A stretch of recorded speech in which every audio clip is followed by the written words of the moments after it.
Die Themen im heutigen Zocker-Lounge Wochenrückblick sind: In Satisfactory wird es weihnachtlich, Kingdom Come Deliverance 2 erscheint früher, Kingmakers zeigt neues verrücktes Material, erscheint aber erst 2025, auch Pioneers of Pagonia in Winterstimmung, Industrial Annihilation bereits nächste Woche und Tempest Rising enthüllt dritte Fraktion und hat endlich einen Release-Termin.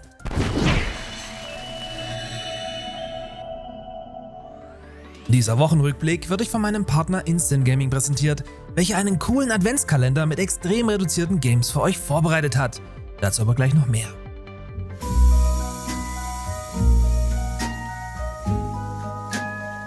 Nach dem vermeintlichen finalen Update 1.0 wird es nicht ruhiger um Satisfactory. So ballern euch die Devs nach wie vor fast im Tagestakt neue kleine Patches und Hotfixes um die Ohren, um auch die letzten Ungereimtheiten auszubügeln. Aber auch auf der Content-Seite tut sich noch was. So können Spieler ab sofort im Rahmen des bereits bekannten Fixmas-Events, passend zur Jahreszeit, Tannenbäume, Baumschmuck, Geschenkband und mehr erforschen, um dann als Ziel einen riesigen Fixmas-Baum zu dekorieren. Im Gegensatz zum vergangenen Jahr ist ein Adventskalender neu, der euch zusätzlich mit täglichen Belohnungen beglückt.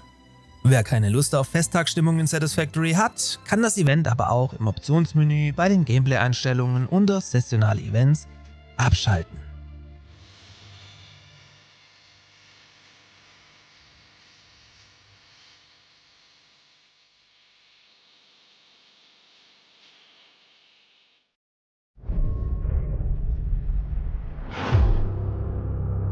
Is that what you really want, son?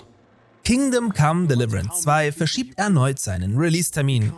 Erscheint aber anders als beim letzten Mal, jetzt sogar ein paar Tage früher. Somit geht man wohl schlauerweise auch Civilization 7 aus dem Weg, welches sonst am gleichen Tag erschienen wäre.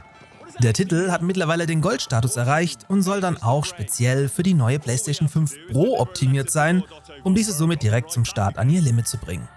Kingdom Come Deliverance 2 erscheint also finally am 4. Februar 2025. Bei meinem Partner Instant Gaming könnt ihr den Titel schon jetzt stark reduziert für 43 € zuzüglich Mehrwertsteuer vorbestellen. My boy, war is a nasty business.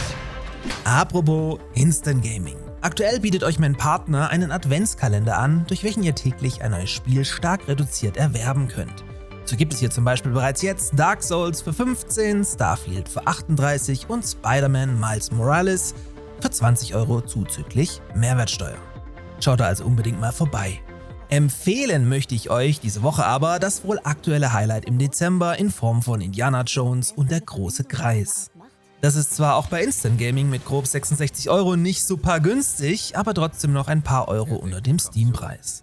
Laut ersten Kritiken könnte der Titel tatsächlich endlich das verdiente Comeback für Dr. Jones bedeuten, das ihm durch die beiden letzten mittelmäßigen Kinofilme noch verwehrt blieb. Was?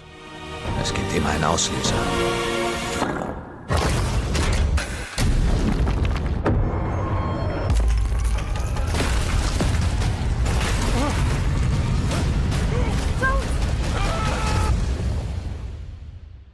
Viel Glück, Indy.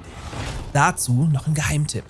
Für 1 € gibt es bei Instant Gaming auch das sehr gute Indiana Jones und die Legende der Kaisergruft aus dem Jahr 2003.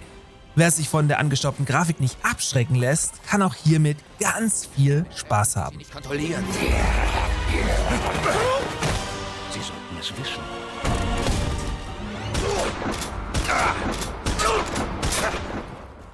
Es war eigentlich absehbar, dass Kingmakers nicht in 2024 erscheinen kann, denn auch das neue gezeigte Gameplay ist zwar super lustig und macht definitiv Bock auf mehr, sieht aber auch dieses Mal irgendwie nicht richtig fertig aus. In Kingmakers reist er via Zeitmaschine in eine krisengebeutelte mittelalterliche Ära und ändert den Verlauf durch dort stattfindende Kriege im Alleingang mit modernen Waffen. Dabei möchte die Simulation aber kein reiner Shooter sein, sondern lässt euch das Ganze wahlweise auch als RTS inklusive Basenbau spielen, was den Titel nur noch interessanter macht. Im neuen Trailer wurde nun das Physiksystem demonstriert, durch welches ihr mit Autos durch Wände brettern könnt, Löcher in Decken und Böden ballert und mit einem Raketenwerfer ganze Burgtürme zum Einstürzen bringt. Kingmakers soll jetzt irgendwann im ersten Quartal 2025 in den Early Access starten.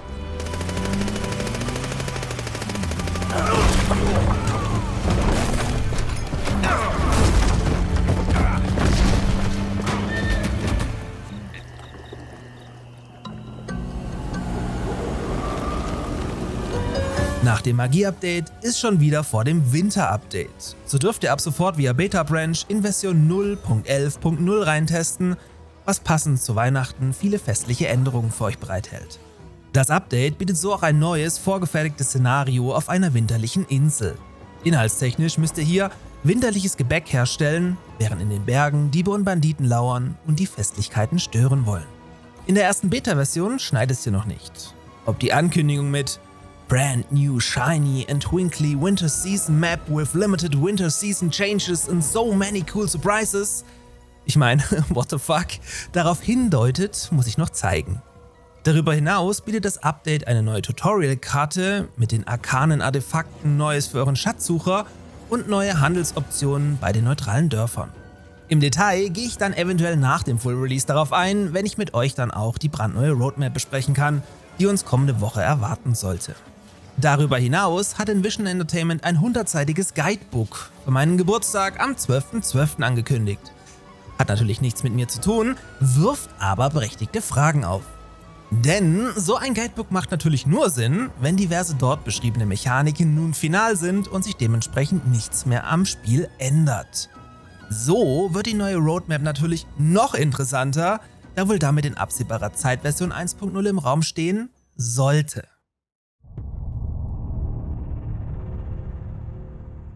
Etwas überraschend bin ich die Tage auf den Release-Termin von Industrial Annihilation gestoßen, welches seine Early Access-Phase somit schon kommende Woche am 10. Dezember startet.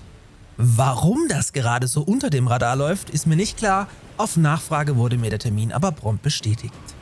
Da die PR hier augenscheinlich katastrophal ist und ich nicht einmal den Inhalt der nun kommenden ersten Version recherchieren konnte, möchte ich euch zwar nicht unbedingt vom Kauf abraten, aber zumindest mal eine kleine Warnung mitgeben, dass es vielleicht etwas holprig werden könnte, um mal nett zu bleiben. Ich werde den Titel aber auf jeden Fall antesten und berichten.